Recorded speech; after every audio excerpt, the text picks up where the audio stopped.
Everything that has to do with the economy, whether you are talking about economic policy, the part of the executive, or you are talking about economic legislation, there are some important gaps that should be kept in mind, that should be optimized.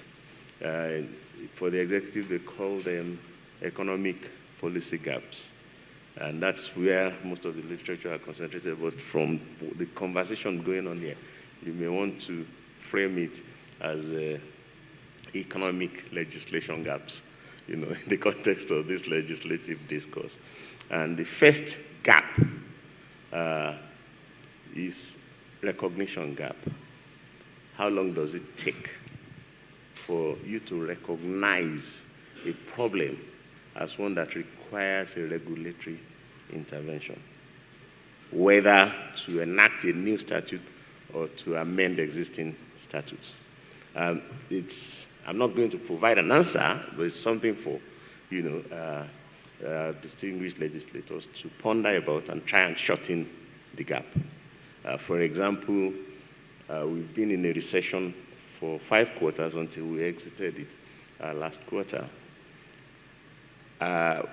Was it recognized, was that recession recognized as something requiring a legislative intervention? I remember during the global economic crisis, it did not take the American Congress long for them to provide a platform. The president showed up in Congress. The governor of the central bank showed up in Congress, and speedily, as lengthy as that is, they made a response that bailed America out of that global crisis. So how long does it take us to recognize? So they recognized in a very short time, and the second lag is decision lag. Once you recognize there is a problem that could drag the economy down, you then know that you need to do something. It takes some time to decide on what that something is, what sort of legislation. So how long does it take us? So how quickly do we recognize problems? How quickly do we decide what sort of, are we amending existing statutes? Are we enacting new ones? And the third lag is action lag. When you have recognized that this is a problem that requires intervention, you have decided the type of intervention. How long does it take for the legislative action to be consummated?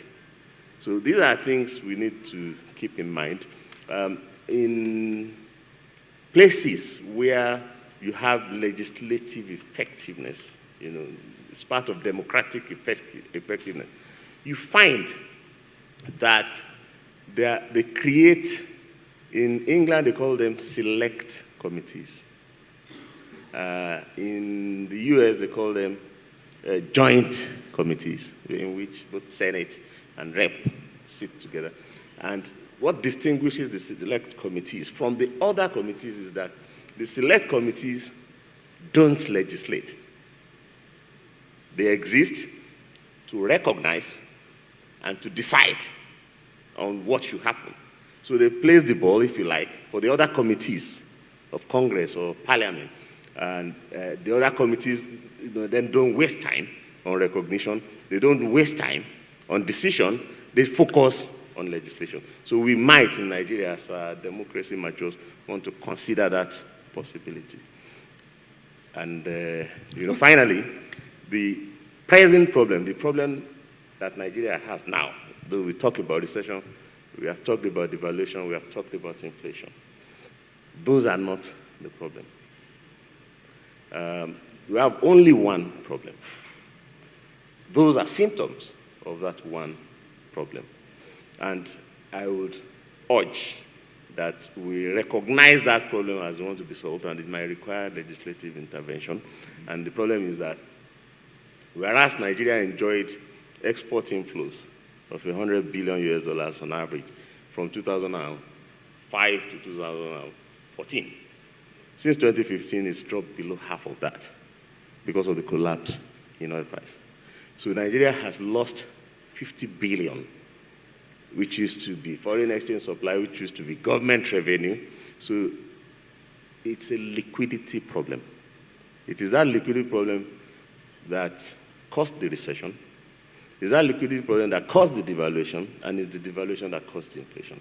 So for sustained economic recovery, Nigeria needs to look for that 50 billion shortfall going forward. So our problem being a liquidity problem, and it's a foreign exchange liquidity problem. It's an investment, it's a foreign investment problem.